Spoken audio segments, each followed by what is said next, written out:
Hey folks, this is Riker with an update on the Private James exploit run XP gold farming activity.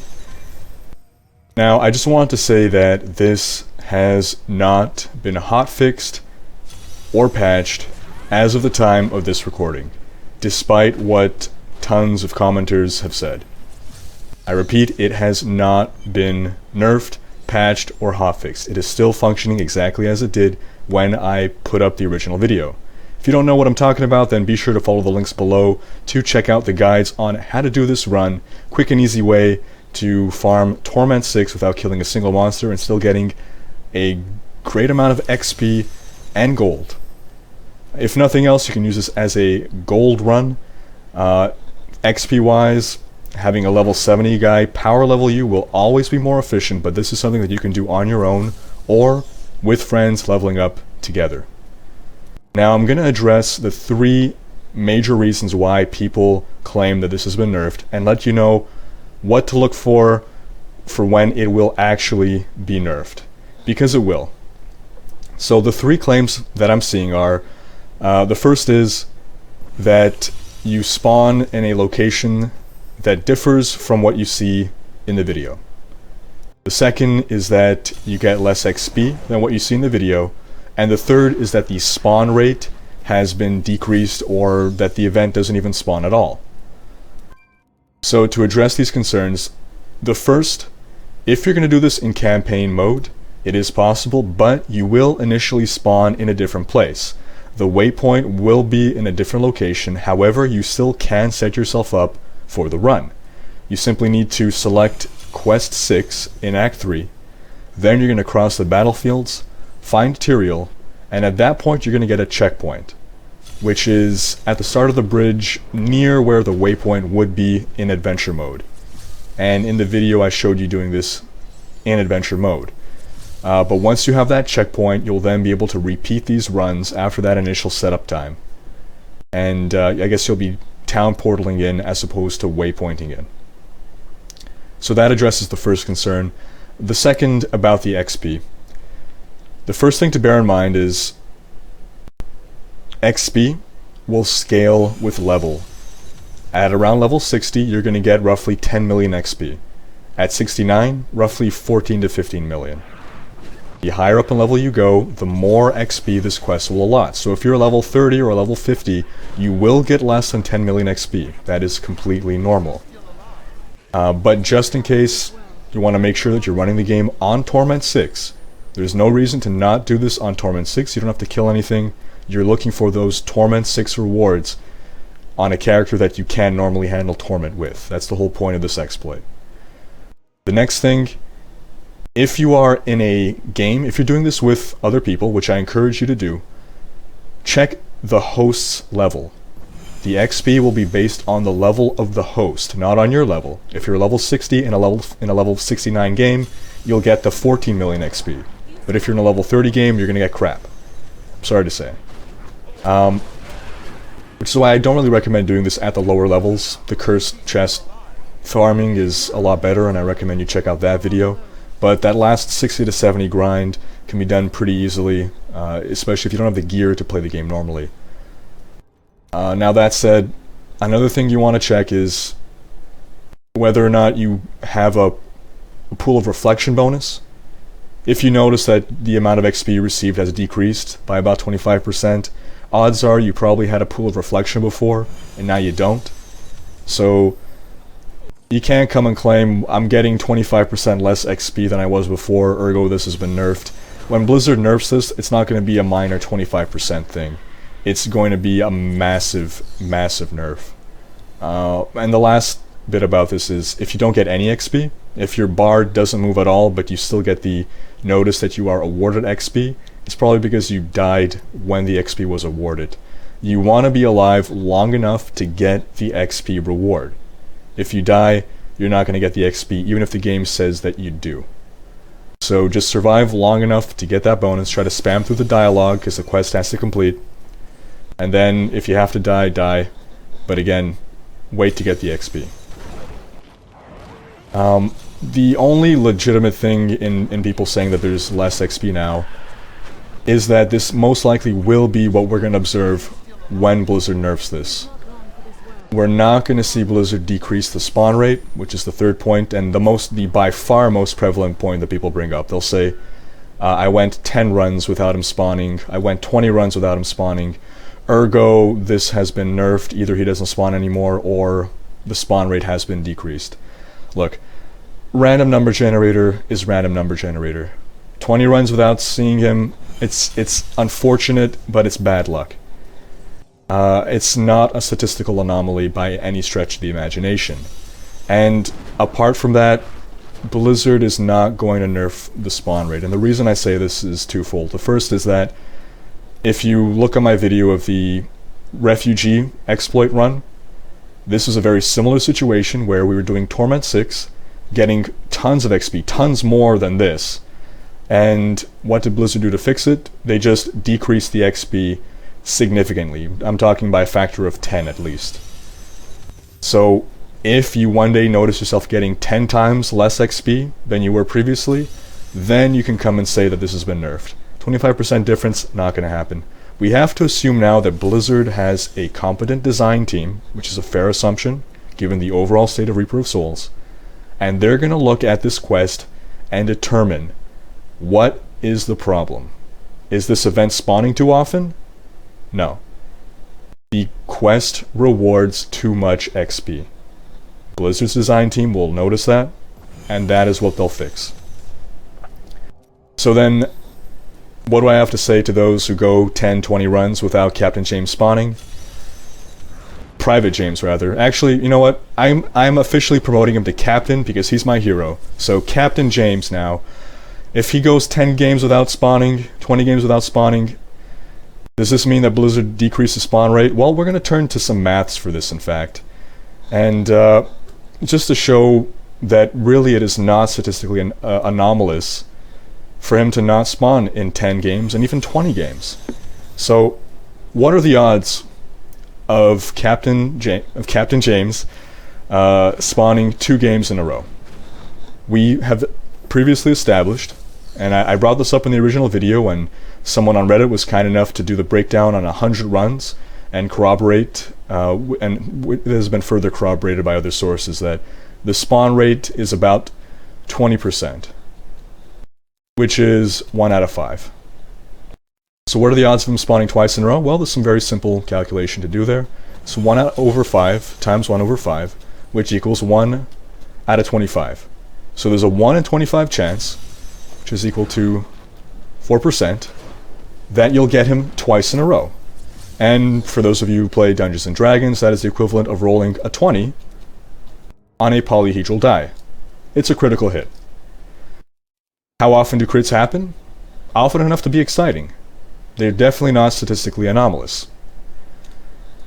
Now, if getting him to spawn twice in a row is about a 5% chance, then what about not getting him to spawn 10 times in a row? Well, it's a similar calculation. It's going to be 4 out of 5 times 4 out of 5 times 4 out of 5 all the way until you got it 10 times. So this can be simplified to 4 to the power of 10 over 5 to the power of 10. And I don't have the mental math to do this, but this is approximately 10%. I'll repeat. Not getting him to spawn 10 games in a row, the odds are 10%. You are twice as likely to go 10 games without seeing Private James than you are to get him to spawn twice in a row. What about 3 times in a row?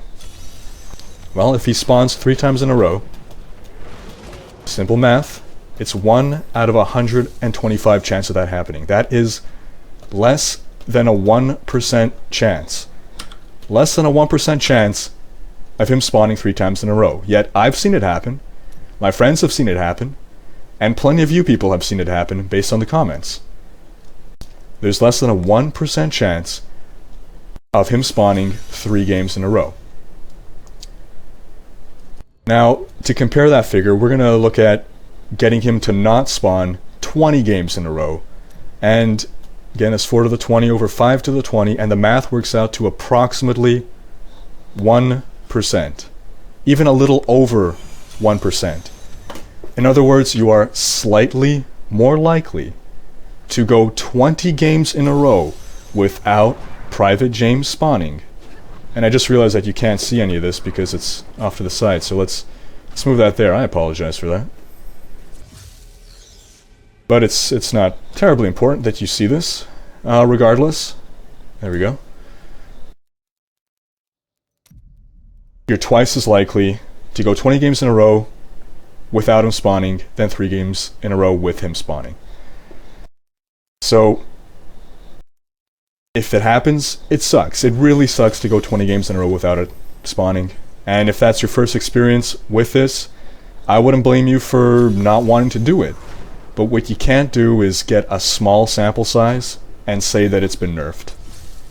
Now, if you're going to spend an hour doing this, you're going to have done approximately 120 runs. The math on that is that it takes about 30 seconds to do one run. Probably a bit less, but we'll be generous and say 30 seconds to do one run. So that's 120 runs per hour. In 120 runs, 120 runs, how many of those will spawn Captain James? Well, just divide that by 5, and you get 24.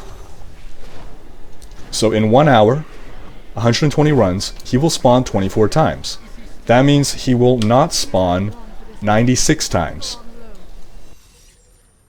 If in an hour he's not going to spawn 96 times, is it really that unusual to say that you went 20 runs without him spawning? The statistics don't determine that you're going to go 1 run yes, 4 runs no, 1 run yes, 4 runs no. No.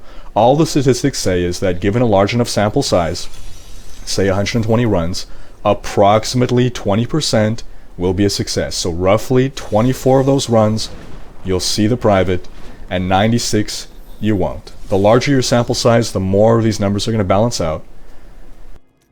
But again, all that is determined is in a large period of time how many times he will and won't spawn. It's not going to dictate any patterns of spawning, so you technically can go 96 in a row where he doesn't spawn, and then 24 in a row where he doesn't. The odds are going to be astronomical, but hey, it's going to happen to someone. 40,000 people have seen this video. And that means more than 40,000 have done this run. 1% of 40,000 is 400 people. So there's probably at least 400 people who have gone 20 games in a row without the private spawning.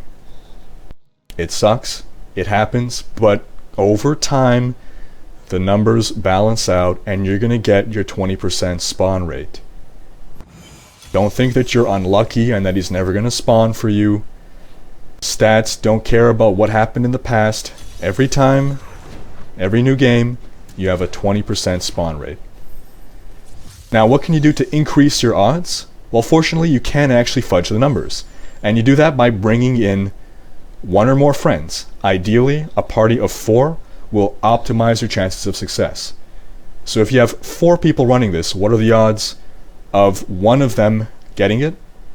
A lot better. And we can very easily do the math on that as well. So, what color is my pen?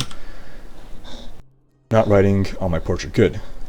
So the math on that will be, it's going to be easier to calculate, in fact. What are the odds of no one getting it? So the odds of a single person not getting it is 4 out of 5, right? And the odds of 4 people not getting it, well, just do that 4 times. So the math works out. 4 times 4 is 16. 16 times 4 is 64. And then we're up to 256, I believe. So this should be 5 times 5, 25, 125, and 625. Now, unfortunately, my mental math isn't so great at this point, so we're going to rely on our trusty Texas instrument. So 256 divided by 625 times 100 works out to 40%. So, roughly 40% of the time, if you have 4 people creating a game simultaneously, the odds that none of them are going to spawn the event is 40%. In other words, the odds of at least one person, one or more, the odds of one or more people getting Private James, 60%. That means roughly every second game, you're going to get him. Roughly 1 out of every 2 games, he will spawn. Double checking the math there, yeah. So, the benefit of doing this in a 4-man group over a 1-man group are tremendous. And even 2 people will increase your odds to about 40% chance of him spawning, or 30%. I think with 3 people it goes up to about a 40% chance. But basically, stats are what you can base yourself on.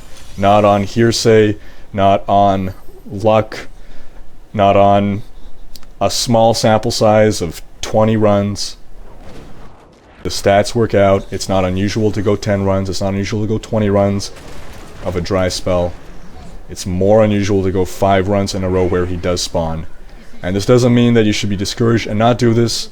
I encourage you that if you are going to do this with friends, not only because you're going to benefit from a huge buff to your chance to find him, but also this can be mind-numbingly boring to do alone. At least if you're, on Skype with friends as you're doing this, you're having some fun with it.